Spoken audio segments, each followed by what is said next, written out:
Oh, yeah. You know what this is? I don't think you know what this is. You probably do know what this is because the title of the video is going to have to tell you what this is. Dang it. But this is an original set used screenplay for SpaceBalls. Watch out. If this is your first time here, I acquire set used screenplays to dig into them and evaluate it, and I just love it so much. I'm a filmmaker, and there's nothing like digging into these stories, seeing the words that then go on screen. And for me, it's kind of important to get the ones that were actually a part of the production, because you can find stuff floating around online, digital copies. You have no idea if those are authentic or maybe what changed or who knows. When you can get one that was actually used on set, it's kind of a game changer. This one is special. It actually has a story. Of the ones I've acquired so far, this is the only one yet that I know who it belonged to. It belonged to the DP, the cinematographer. His name is McLean. Guaranteed you've seen something that he's worked on. Not only was he the DP for SpaceBalls, but for Goonies, Close Encounters of the Third Kind, Short Circuit, 99 episodes of Friends, and it just goes on and on. Super awesome, experienced DP. And it's kind of fun because if you dig in here, there are a few notes, not a lot, really tiny, and I'm not the best at deciphering cursive. Like right here, I have no idea what that says. It actually kind of looks like it says speech, gay, night at desert, invisible shack. But it seemed like now is the time. People are talking about Spaceballs 2. Josh Gad and Mel Brooks are making the thing after all these years, which is really kind of fun and exciting.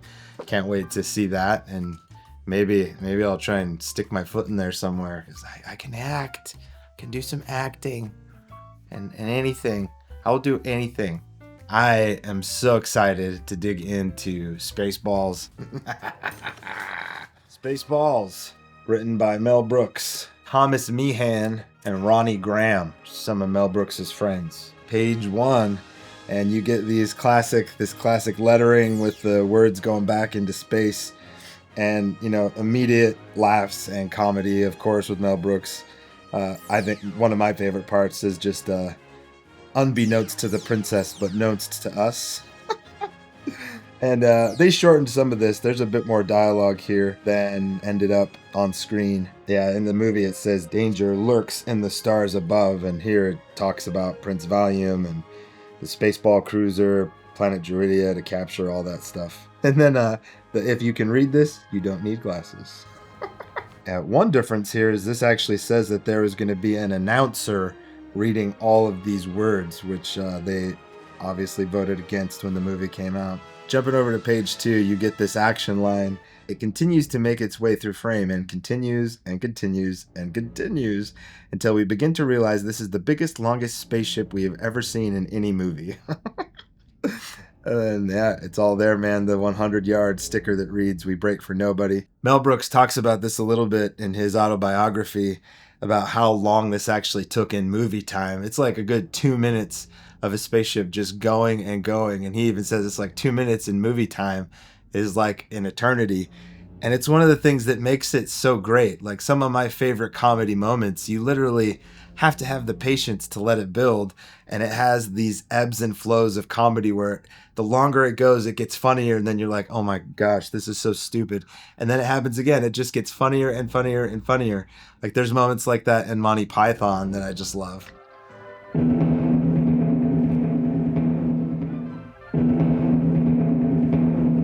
And this is a perfect example of that kind of comedy. It needs the time. The time and how long it takes is actually what makes it funny. And I think maybe in our TikTok kind of society, we can lose some of that. So I hope filmmakers can realize that it's okay to take time sometimes and just like let things breathe, because it can be much funnier in the long run. And already here on page 2, there's a joke that didn't make it into the movie. There's a lieutenant that Colonel Sanders is talking to, and he says, "Sorry, sir. He's tired. It's jet lag. I just flew in from the rear of the ship this morning." It's so big that you get jet lag from going from one side to the next. And here we go, man. Page 3. Enter Dark Helmet and enter Rick Moranis. Now, I'm sorry, you got to deal with me for a minute because Rick Moranis is huge to me. I can't breathe in this thing. I have these foundational pillars of comedy that were so much a part of my youth and growing up that they kind of trickle into everything that I think of. And Mel Brooks and Gene Wilder is definitely one of those pillars. Monty Python, everything that they did were so fundamental to me. And then Rick Moranis in the form of his film Strange Brew.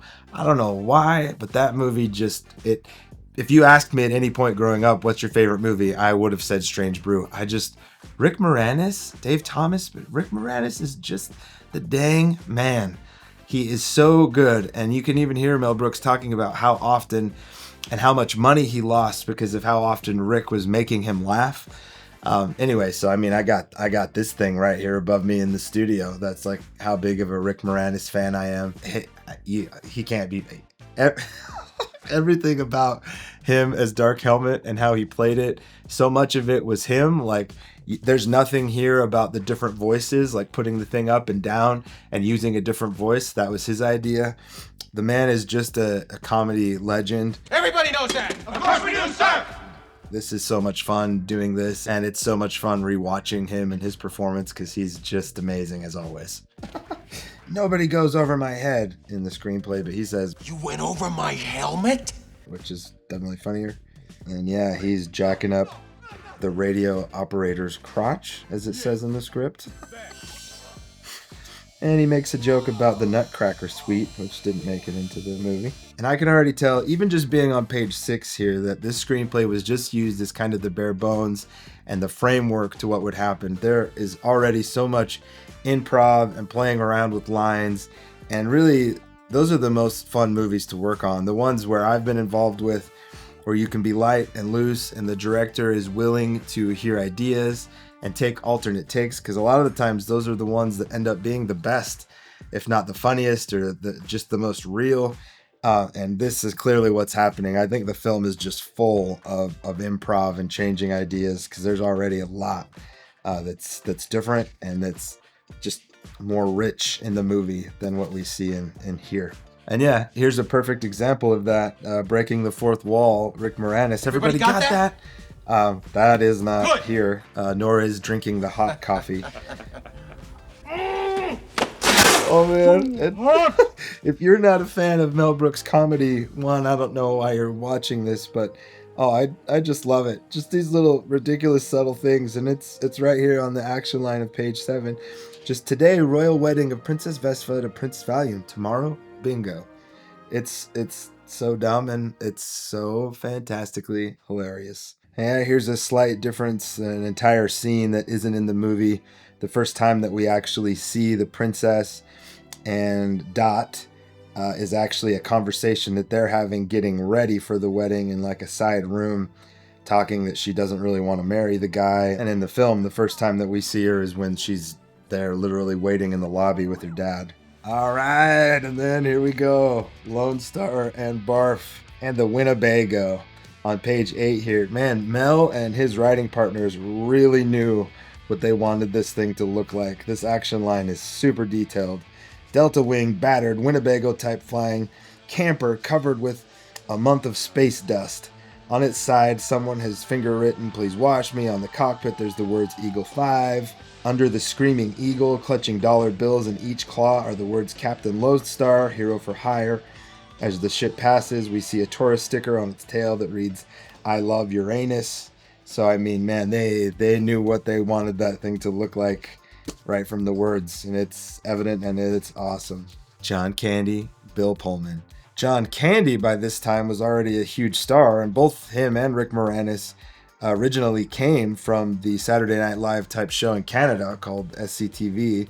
So they had worked together really early in their careers. And then Bill Pullman, this was only like his second movie ever. He definitely does great as this Han Solo-esque character.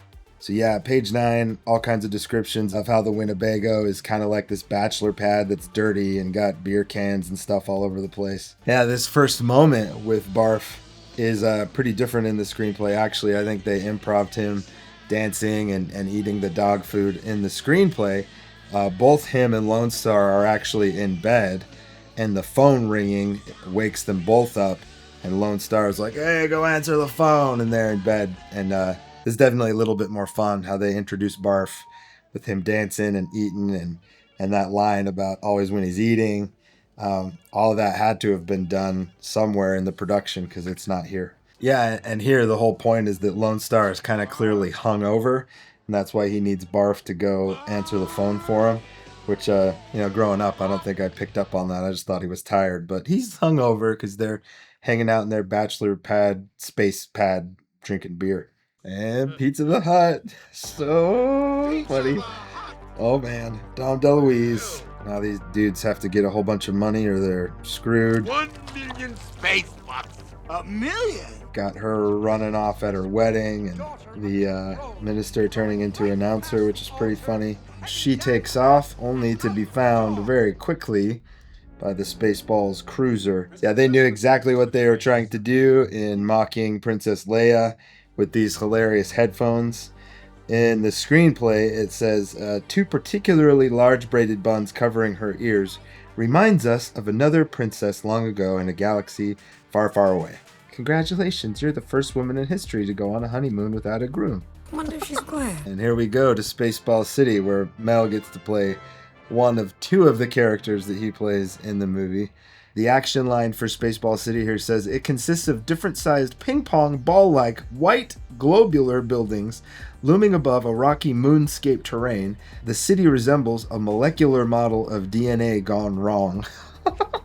This is kind of funny too. He's like writing about himself, and he says, I'm assuming he knew that he was playing this part. President Scroob is a handsome, funny-looking man in his early 50s with a stainless steel hair, mustache, and eyebrows. He's got the confidence to say that he's handsome, but he's also funny-looking at the same time. Probably a good way to describe Mel Brooks. Handsome and funny-looking at the same time.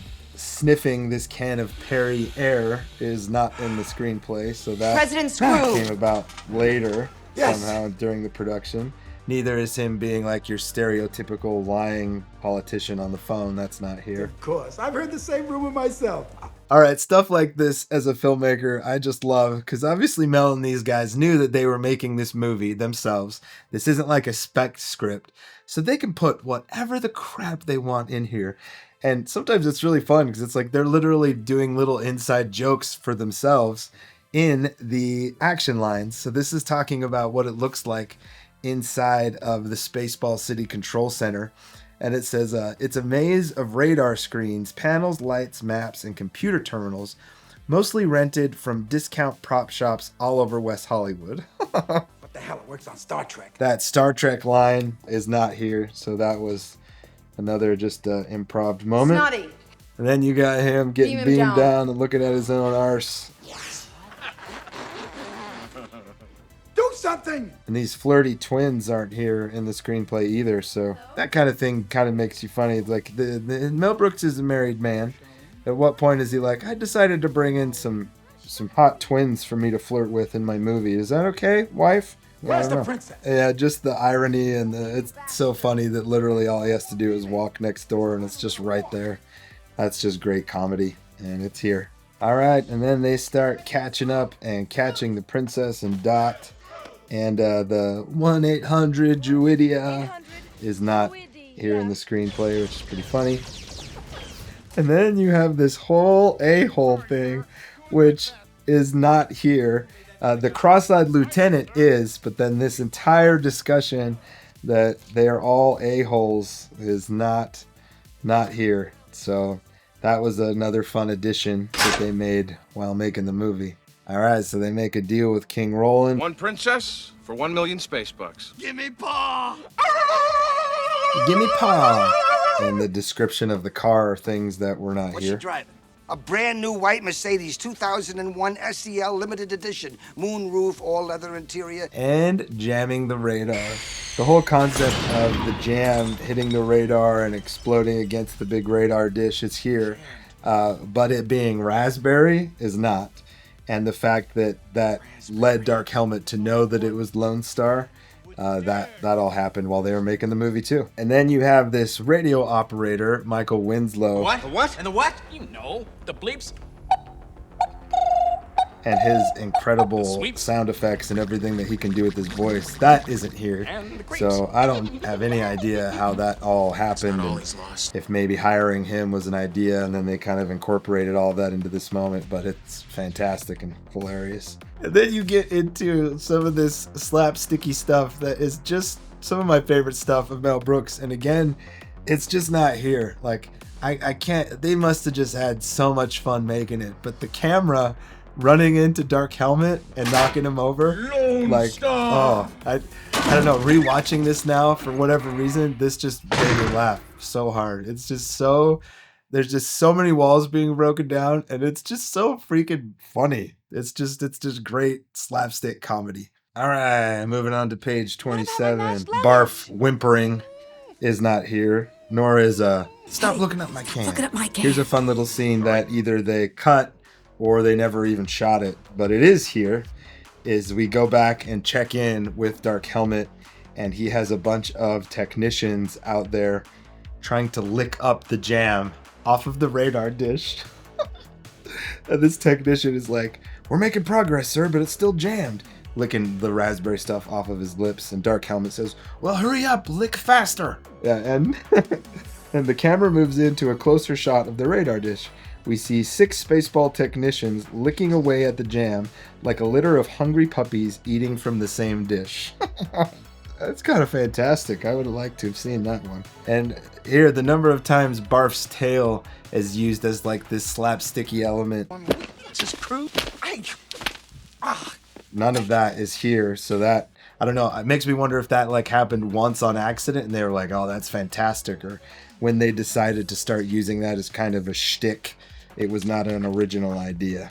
Here on page 30 is another example of how I feel like as they were making this thing, they really just decided to go all in on messing with the audience and talking directly to the audience, because it's pretty different how this turned out. They have this line of Barf saying, Funny.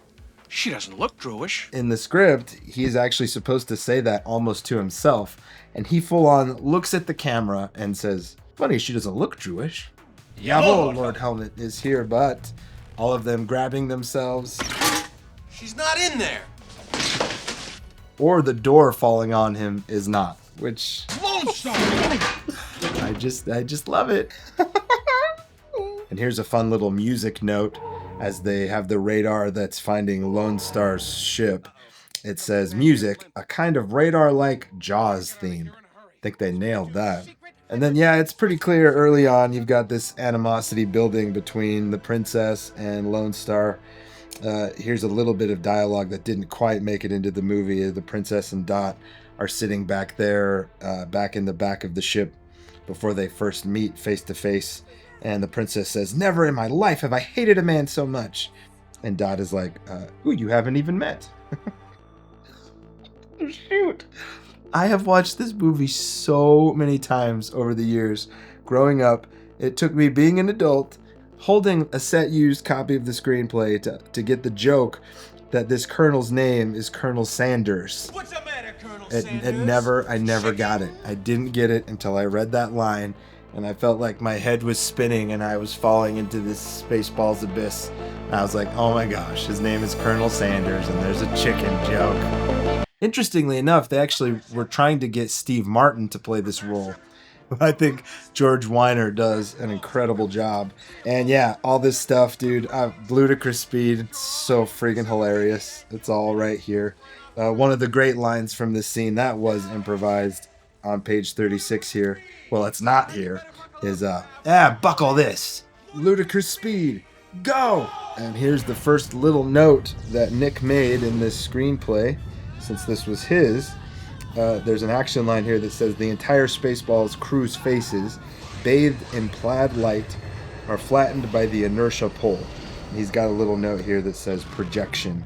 So he's already thinking about, like, from a production standpoint, how they're going to pull off some of these things. That's probably how they did that.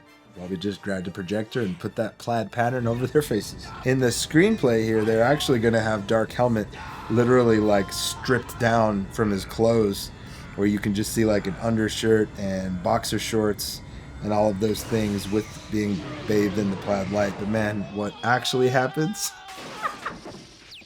Rick's performance here is just so freaking hilarious. Oh my gosh. Are you all right, sir? Fine. How have you been? Fine, sir. Good. It's a good thing you were wearing that helmet. Yeah. But yeah, not all of it is improvised. Smoke 'em if you got 'em. That's here. And him falling over. All right, going back to the princess and Lone Star. They both get all ticked off.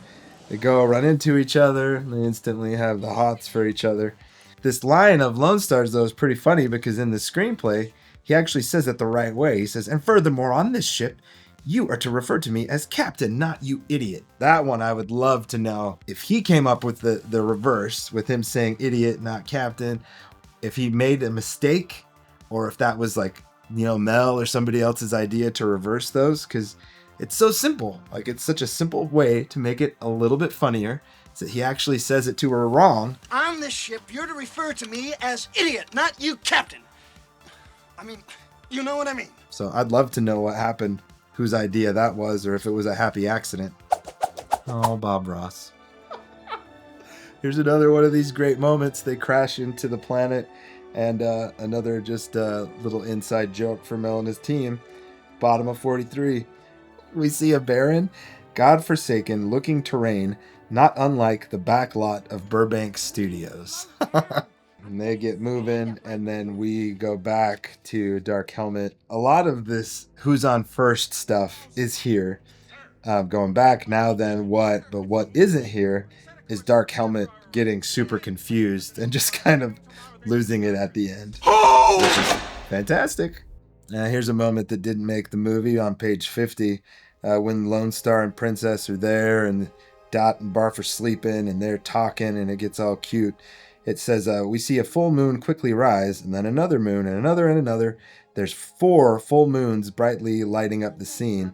And then Lone Stars was supposed to say, don't look now, but I think we've just been mooned. And the princess laughs despite herself, and it relaxes the tension between them. Yeah, I wonder why they cut that. But yeah, I can see maybe why they did without it. And then they almost kiss, and the virgin alarm goes off, which is funny. Barf is all like, you're a virgin? I didn't even know droids could do that. There's a joke that didn't make it into the movie. But the line, it's programmed to go off before you do, is not here. And dang. So the next morning, they are getting jacked up in the sun. They pass out. Here's another little moment that didn't make the movie. Going back to the Spaceball cruiser. You got a radar technician saying, picking up life forms in Vector 78, sir. 3 humans and a droid, alive but unconscious. And Dark Helmet says, alive but unconscious, just the way I like my enemies. And then Dark Helmet hating Lone Star in kind of an uncomfortable way, especially for Colonel Sanders. Oh, Lone Star. Oh, Lone Star. Oh, Lone Star. And Sanders gives Dark Helmet a look. And then here come the dinks. And yeah, I've never seen the word dink so many times in my life. They're explained in the screenplay as miniature Benedictine monks. And all they say is dink. They're called dinks, and all they say is dink. And there is a whole lot of freaking dinks here. And the Spaceballs crew comes to try and find them. They're saved by the dinks. And here's another little joke here that didn't make it into the movie, saying that, sorry, I think we've got a flat. They're like, a flat? That's impossible! Because it's, a flying car. They enter Yogurt's lair. Yogurt? You heard of me? Heard of you? Who hasn't heard of Mel Yogurt? does just such a fun job on this entire character and this whole scene. The Schwartz. Schwartz. The Schwartz. And You hear they me? are combing Comb the desert. desert. Which here, you don't actually have President Scroob telling them to do that.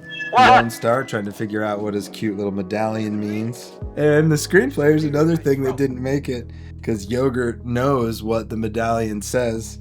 And Lone Star asks him, well, when is the proper time going to be? When can I find out? And Yogurt says, just before the end of the picture. Then you have this moment where he's learning to use the Schwartz and never underestimating the power of the Schwartz. And when he drops the statue here, he actually drops it on the foot of Yogurt because he was distracted by Barf. So they made that change. They also have this moment where suddenly Yogurt stands up, and it's clear that he was on his knees the whole time, just to show that it was a gag, which they decided not to do that after all. Tricking the princess to come out. No, Vesper, don't! Ah! No.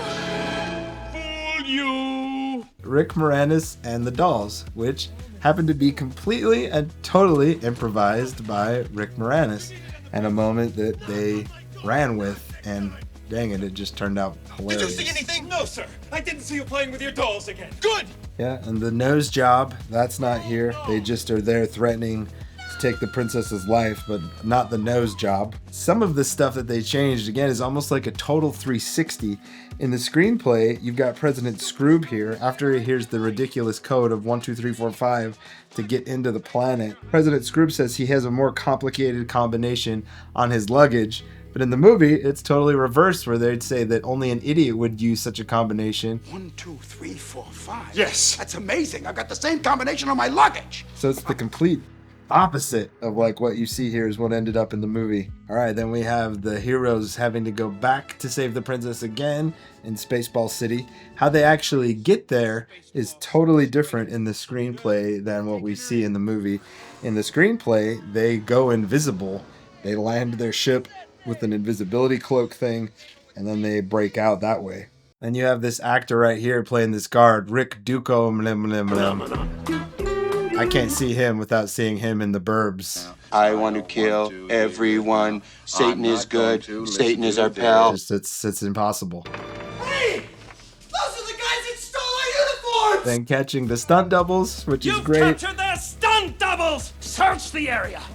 Find them! It's also possible for me to see Stephen Tobolowsky without thinking of Groundhog Day. Am I right or am I right or am I right? Right. Spectacular stunt, my friends. But this whole Rambo princess thing, that's not here. So that was an idea that happened while they were making the movie too.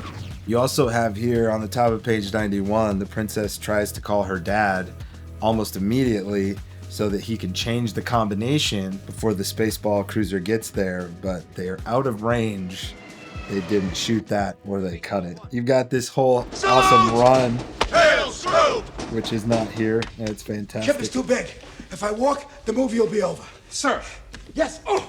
Now they gotta blow up the whole dang ship, or everybody on Druidia is going to die, having the air sucked off of their faces. Here's another great moment where they kind of just amped up the comedy as Lone Star goes into this room and he's got to knock out some guards.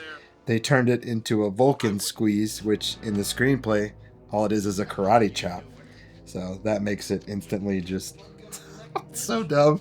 And you see they do all of these. They're not just messing with Star Wars. That's the main thing, but they go into so many other genres. Anything that was sci-fi back then, they kind of play around with. Lone Star and Dark Helmet meet. He's got the Schwartz, and so he doesn't have the Schwartz. Oh, look at that! You fell for that too! I can't believe it, man! There's all kinds of improv and additions happening here.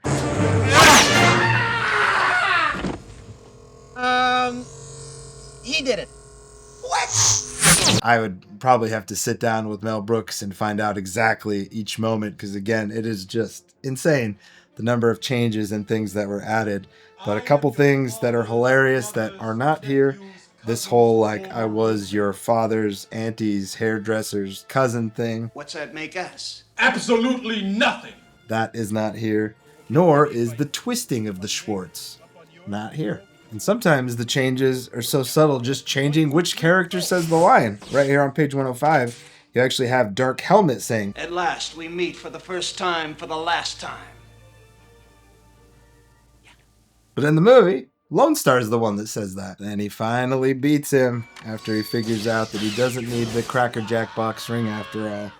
Dark Helmet goes flying, and that place is gonna blow up. And we get the awesome cheesy SpaceBalls, watch out! As everyone is running and trying to figure out what to do. The self-destruct is irreversible, just like Scroobs' raincoat. Princess and Barf and Lone Star and Dot make it out just in time for the whole thing to explode. Thank you!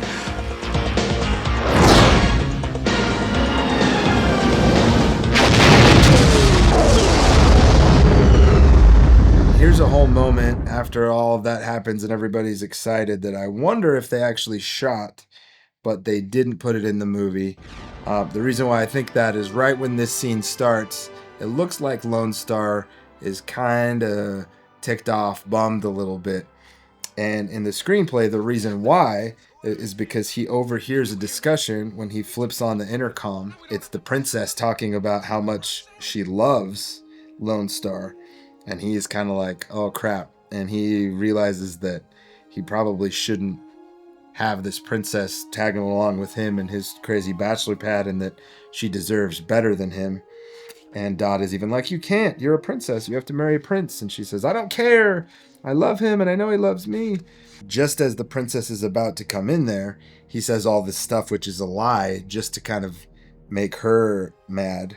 Says, in love with the princess? Are you kidding? It was all an act. Lone Star even tells Barf to go along with it. And anyway, so there's this whole couple pages moment pretending that he doesn't love her, that she overhears it. And when we do finally jump in, it's when we get this news of what happened to Pizza the Hut. And you can kind of see, we get all of that once you get to the wedding scene. And maybe it kind of makes the wedding moment a little bit more interesting. Here's something else kind of interesting. This whole moment of the diner and the aliens reference and getting John Hurt to play the same role and everything. In the screenplay, again, there's a lot of kind of changes that happened on the editing floor. On the screenplay, this moment is actually all the way back kind of in the middle. It happens when Lone Star and Barf are leaving Yogurt on their way to go to Spaceball City. They stop and grab a meal in between. But here, they grabbed that scene and they threw it all the way at the end after they leave the princess at Druidia for the wedding. And I do think that was a really good move. It gives a little bit more space and kind of shows that they were off doing something else. Check, please. And then they open up the fortune cookie, which tells him who he is, that he's a prince. And, you know, using the liquid Schwartz and everything to get him back. When you get into this actual wedding, it's funny. They describe Barf as he comes in like he was just groomed by a Beverly Hills poodle parlor. And, oh, it's a dang happy ending. For all intents and purposes, this movie appears to be over. But not yet. This whole moment of them landing on the planet of the apes and coming out of the nostrils, this was supposed to be after May the Schwartz Be With You in the script, but they decided to pull that back and do that so that the wedding and the I love you was the very last moment of the film. I think it's so cool, Mel, that you're still here, you're still making stuff, that you're going to make Spaceballs 2. This was such a treat to dig into this screenplay and to just get a small taste of this amazing comedy and see how this was taken and turned into the movie. There's a lot of lessons for filmmakers here, just going with it and being open to improv and changes as you are making stuff. Good luck, guys. Thanks so much. This was a dang blast. What are those things coming out of her nares? Hey, watch my helmet. Spaceballs. Uh-oh. There goes the planet. Fade out. The end. Will we ever see each other again? Who knows? God willing, we'll all meet again in Spaceballs 2. The search for more money. Josh Gad, I want to help you make Spaceballs 2. What did you do? I turned off the wall. And you turned off the whole movie. I must have pressed the wrong button. Well, put it back on. Put the movie back on. Yes, sir.